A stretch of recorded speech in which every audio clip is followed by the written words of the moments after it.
2,000 years ago, at the dawn of the 1st century AD, the world was ruled from Rome. The Roman Empire was the greatest empire the world had ever seen, embracing hundreds of cultures and religions. The ancient Romans spoke Latin, a language that will become one of the most influential in history, as Roman culture is one of the pillars of Western civilization. This language changed over the centuries, and its different variations resulted in other languages such as Italian, French, Spanish, Portuguese, and many more. It is currently a dead language, that is, it doesn't have any native speakers, but it is not an extinct language, since it is still used in certain areas such as scientific terminology. It is even the official language of a country, the Vatican City, where even ATMs are in Latin. Latin was originally spoken in the region of Latium, now known as Lazio, in the center of modern-day Italy. Through the expansion of the Roman Republic, it became the dominant language in the Italian peninsula, and then around the Mediterranean basin throughout the empire. In its earliest stage, there were already different variations of the language. First, there was Archaic Latin, that appeared in the 6th century BC, born from the Latin Faliscan languages. The earliest known form of Latin is Old Latin, also called Archaic or Early Latin, which was spoken from the Roman kingdom, traditionally founded in 753 BC, through the later part of the Roman Republic up to the year 75 BC, before the age of Classical Latin.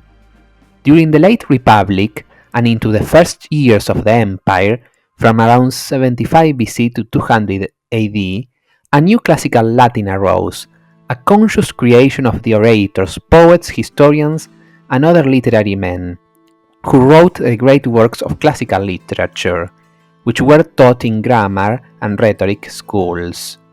This version of Latin was used by the upper classes, while common people spoke a type of Latin known as Vulgar Latin.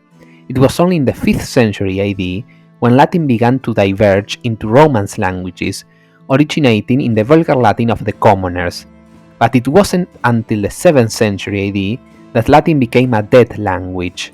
However, some historians put a date as late as the mid-10th century for the death of Latin as a living language. Latin continued to be used in the Catholic Church and academic circles. This form of Latin is known as Ecclesiastical Latin. We can also talk about Medieval Latin, which was the one used in the Middle Ages in literature and public administration. Medieval Latin used many words from local languages, and the style varied greatly. After that, Neo-Latin emerged in Italy during the Renaissance, and then spread to the rest of Europe, with the aim of returning to the classical Latin of Roman times in grammar, spelling, and style. Neo-Latin was used in literary and scientific works. Copernicus and Newton, for example, wrote in Neo-Latin their famous works, De Revolutionibus and Principia Mathematica.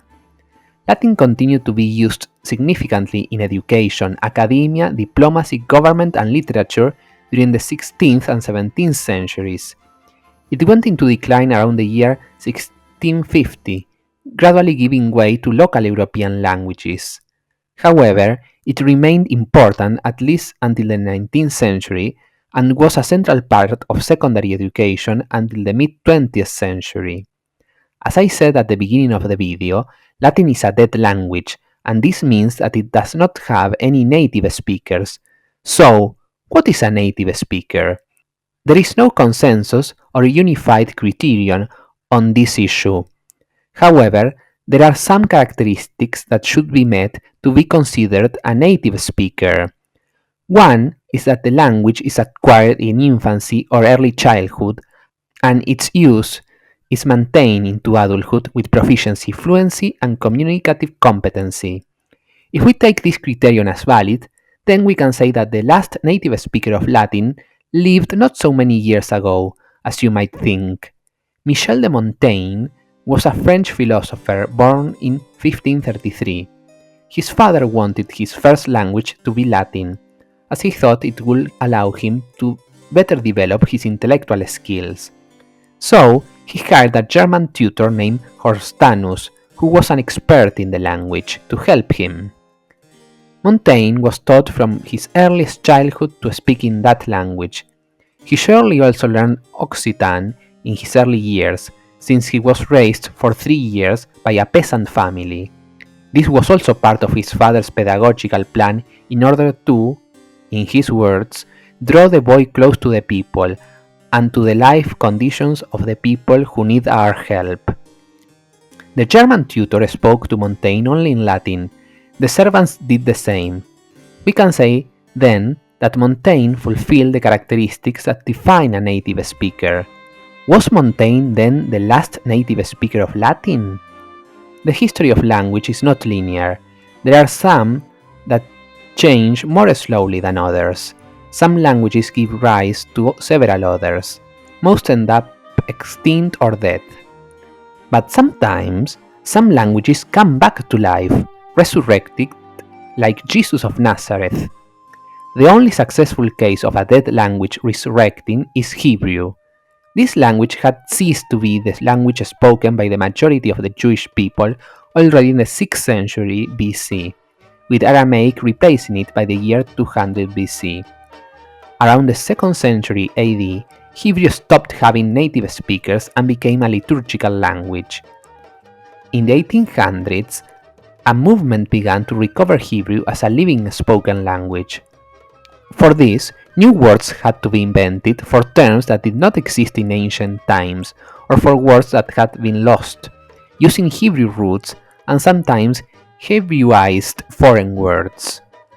The final process of Hebrew revitalization began when Jews from various regions began to arrive and settle with the pre-existing Jewish community in the region of the Holy Land in the first half of the 20th century. Arabic-speaking Jews and newly arrived European Jews, who were linguistically a very diverse group, adopted Hebrew as their lingua franca. This process was complex and marked by politics, but as a result, Hebrew once again became a living language. It currently has 9 million speakers, of which 5 million are native speakers. So, taking into account the importance of Latin, Montaigne's case, and the example of Hebrew as a resurrected language, we can say that perhaps the last native speaker of Latin has not even been born yet. So well, thank you all for your time. I hope you found this video interesting. Like, subscribe and share. Before you go, I want to ask you, what Latin words or terms do you know? Write them in the comments section below.